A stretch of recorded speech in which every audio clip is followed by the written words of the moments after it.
We're there. Second. Eh.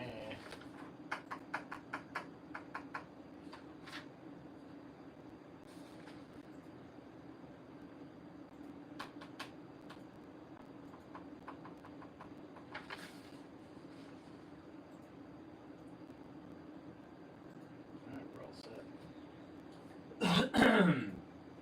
And action, off we go. Welcome to Here's Your Freaking Podcast with the Jason Lee Cluck Show. Always thank you for being part of the podcast. Stay up to date all things JLNK by heading over to jlnkshow.com. What are we going to learn on the podcast here today?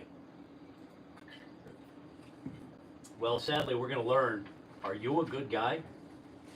I think I'm a good guy. Are you a good guy? Are you a good guy or a nice guy? Probably not. We'll look at the characteristics. What constitutes you being a good guy? We'll also talk about the next time you're running a charity race, fun things you could dress up as. And we'll also take a look at we got another lady that's hiding fentanyl in syringes inside of herself to try to smuggle it where she needs it, wherever she's headed off to. But first, let's start right here. What's the average state spending on OnlyFans? I'll ask you this question first. Are you talking per person?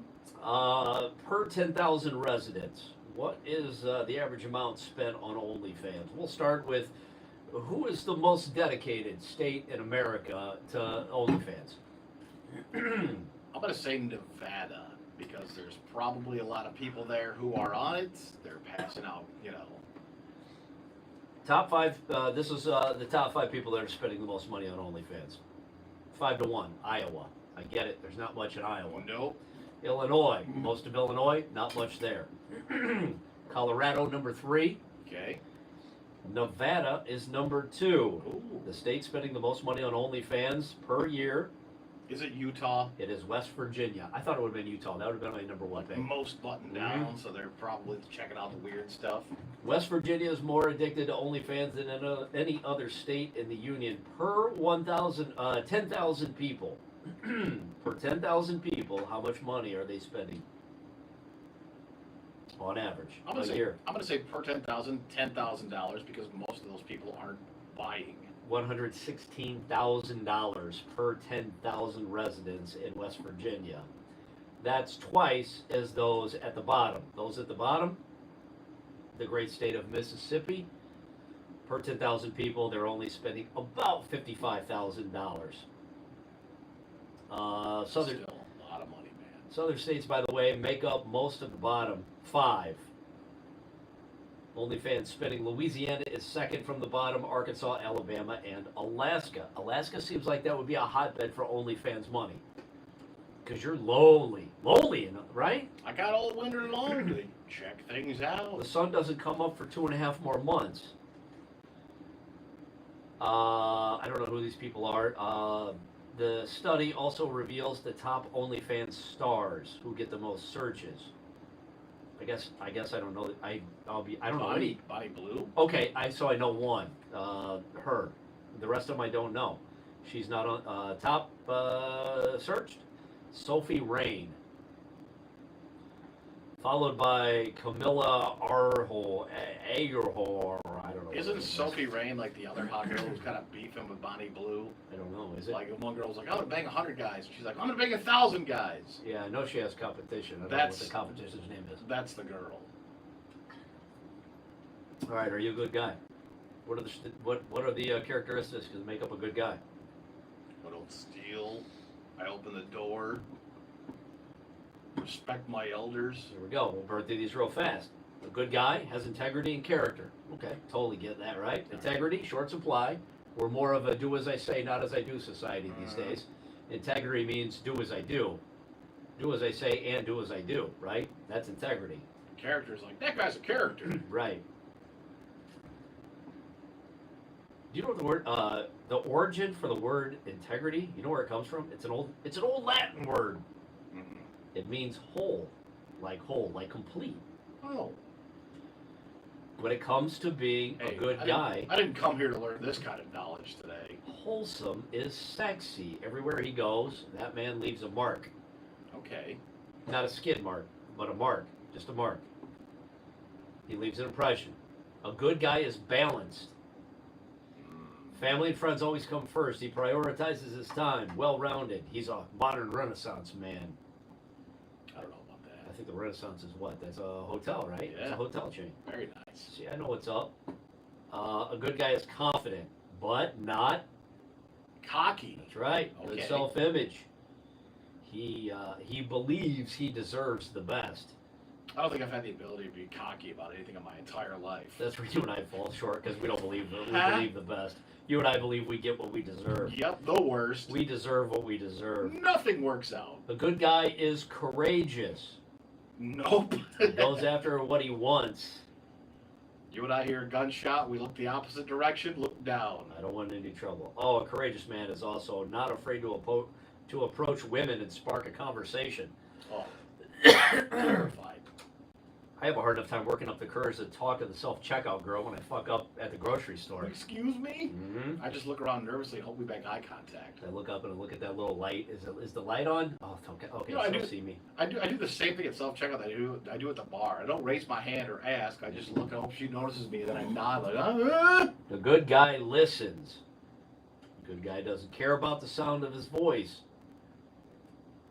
He follows the rule. 75% of the time you should be listening versus talking. Oh. Oh no, a good guy also takes initiative. He Nice. takes the first step in a group setting and in a relationship. That's not me. He's detail oriented. As tough as it is for a man, a good guy tries to stay on top of it. He tries to stay organized. I'm pretty organized and detail oriented. I have no courage though. The good guy has self-respect that gives respect to all. He focuses on the kind of man he wants to be. He creates a positive internal self-dialogue. A positive internal dialogue? Get the fuck out of here. You're doing pretty good, Warren. Things are going pretty well for you, Warren. You're trying really hard. Things are moving in the right direction. You're a garbage human being. Like for That's la- typically what I hear. For the last 6 weeks of my life, I always asked myself, why does everything I touch turn to shit eventually? A good guy challenges himself to be a better man. Most men are raised to believe that they need to fight and conquer, but a good guy understands that overcoming one's own self is better than competing and beating someone else. I don't even know what that means. No. Good guy is committed and he is faithful. He's faithful because that's his only option. A good guy has like options, but he Like, still I- stays faithful. I could be running through all kinds of ladies, but I choose not to. Right. What did Chris Rock say? A man is only as faithful as his options. Right? Oh no, a good guy fights against injustice. What am I, Batman? What the fuck? Yeah. When the good guy sees another guy act out of line, Oh no, this is how good guys get their ass kicked. right? That's how. Hey fella, I'm gonna need you to think about what you're doing. That's how you end up on the internet because you got knocked out. Yep. And here's where the big guy starts to raise his voice. Yeah. Bop, bop. Let me explain to you why you're in the wrong here, other fella. No.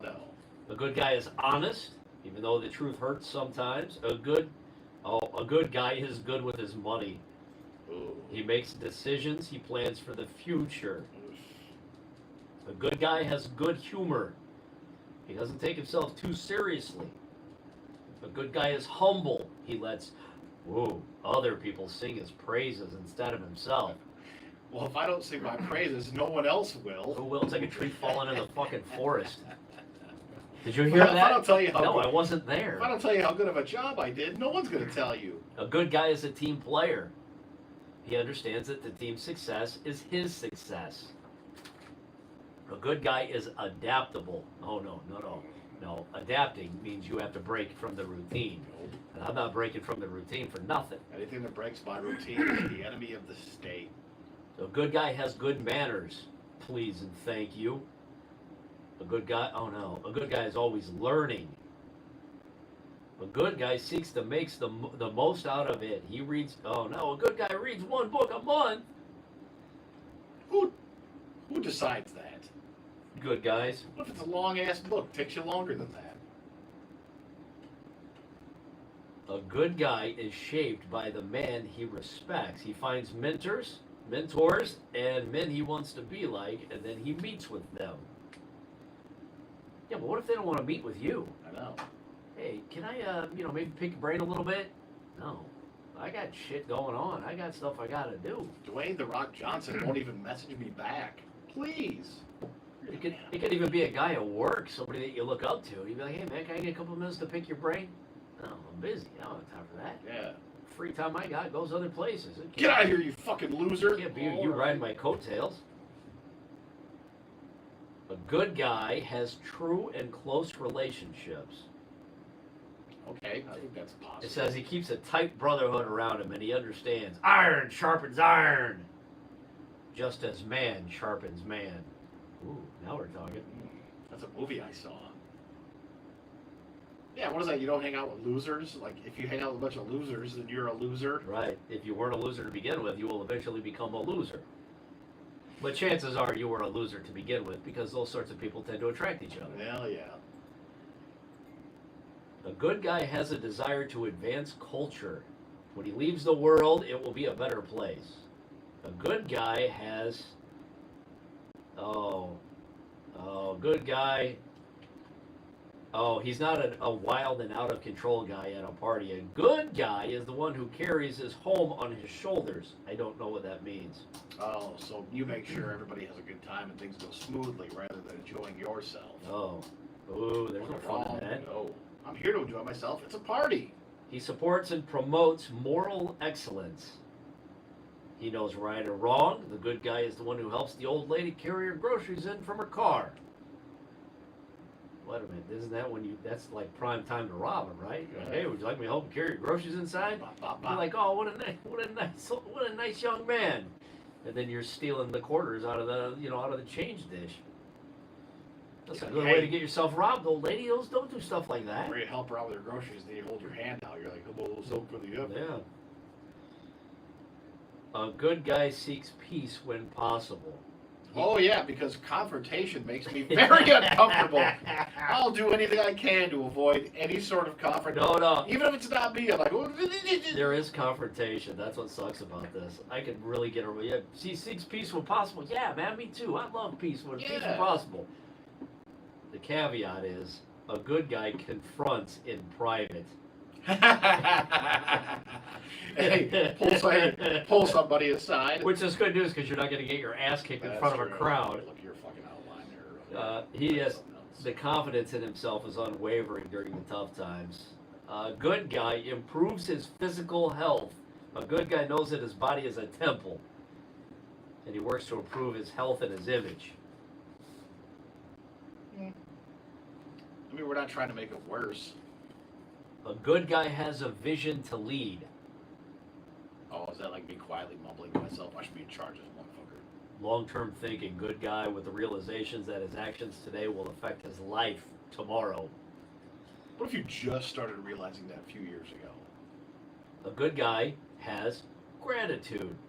He works hard and he's thankful for everything he receives. Thank you for my daily crumbs. I barely work and think I deserve more. I look around and say, is this all I get? I barely put any effort into this, but it sure seems like I should have more. I should be given more than I'm given. I know I didn't do much. A good guy knows the importance of family. Not only is he concerned about the legacy that he leaves behind, but he will honor that legacy. Jason has a Pegasus. A good guy also believes in his creator. A good guy doesn't make pegging jokes. He believes in his creator and he starts his day in prayers and stops and listens for the next step. Yeah, I begin every day in prayer. I'm like, oh, sweet Jesus, man, I got to do this shit again? Yep. Please, Lord, when is it going to be my day? When am I going to get to stay in bed? Why can't I be loaded or generational wealth? Why not me, Lord? Am I not good enough for you? Why was I born to a poor family? Did my father and my father's father not pay tribute to you enough for me to live a life of luxury? Why, Lord? Why? And everyone in the house says, God damn it, would you just get up and go to work already? I always like to start my day immediately salty that I wasn't blessed with generational wealth. Why do I have to know what want feels like every day of my life? Why me, Lord? Why? Why couldn't it have been? Why couldn't it have been thrust upon someone else? I see those people on the internet who seem to have it all. You got the eye for the eye thing. I saw it in Yeah. Bible study. Why don't you take something from the rich and then give it to me? Ah. Let them learn the lesson and reward me for what very little I've done in service to you. My mouth is open. My hand is empty. Well, I could rally around this. A fellow by the name of Toby Freeman. He's the founder of the Robin Cancer Trust. It was a charity established in the memory of his brother who passed away from testicular cancer 14 years ago. To raise awareness for the cause, Toby puts on a big foam costume resembling a set of what? Testicles. Complete with hair stubble even. Oh boy. It's always rough when you have the hair, even if you're drawing a dick. Mhm. The second the hair makes an appearance, you've just upped the game. It's a weird detail that is often overlooked, but when it's not, you appreciate it because it takes the grossness to another level. We just add a little couple curlies. Bloop, bloop. Then it becomes a very physical thing. Oh, You yeah. can look at some hand noodled set of balls, and you're like, they're balls. But once the hair make an appearance, you're like, I can almost feel those hand drawn So testicles. there was this house down the street from us growing up, and they used to have like the weekly garage sale, and it was like a convalescent home for old men. Confirmed bachelors. Yeah, no, it was like they were like That's a bathhouse. no, they were old guys, but they all they couldn't live on their own, but they all lived together. So they had these sales, and they would sell things that they bought. And my buddies and I pedaled down there one day, and we stopped. This is the same house where I bought a knife that nearly got me fucking arrested when I was 13. But they had a huge bin of these keychains, and we each bought one because it was like a little keychain set that when you moved a lever, this man was railing his old lady, and you move it back and forth. Right. But I remember the dick and balls was like comically large, and it had gross like engraved hair on it, and I'll never forget that. But then when I look back and I thought that there's like 75-year-old men who are selling young teen boys sex keychains. You're looking in your pants, going, "Why not me, Lord? Oh yeah, Why not yeah. me?" But I remember thinking the little hairs on there. I mean, it's so gross and comical. So this guy will put on this foam testicle costume and he runs marathons. As a matter of fact, he ran a 90-mile marathon that took him 3 days to complete. Wow. He's doing it hopefully to raise awareness and break the stigma, right, of testicles and testicular cancer.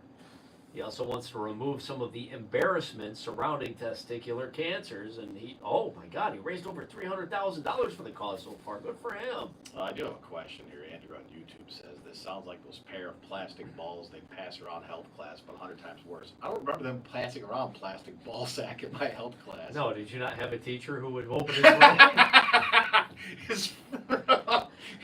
You must have went to the poor school. As Mr. Howard opens his robe, shows us what a man looks like on the other side of this puberty class. He passed around plastic balls. Oh, Is that's all they were just plastic balls? I don't remember ever. There's like no twig attached to it or anything? They didn't. I didn't pass around any testicles in my class. Totally not a thing, man. No, dude.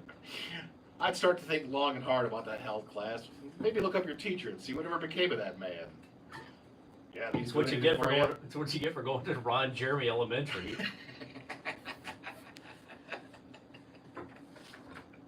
Well, what's it like to be single out there in America today? We talk about this a lot on the terrestrial radio show. It sounds By the fun, way, but you it can also- listen live by heading over to jlnkshow.com weekday mornings. Being single sounds fun and adventurous, but it sounds much more terrifying. Here's I don't know where this came from. I don't remember where I got this from. They say these are how couples are redefining what commitment means in the modern dating world. All right, things are fucking different than when we were around single. Some of the ways of redefining commitment. Couples today are going from forever to fluid. The happily ever after, forever. Right? It means like just for a while. Pew Research Center survey recently found that 43% of Gen Z and millennials believe marriage is essential for a successful life.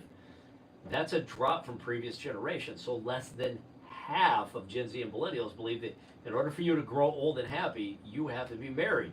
Couples these days are now opting for renewable relationship contracts.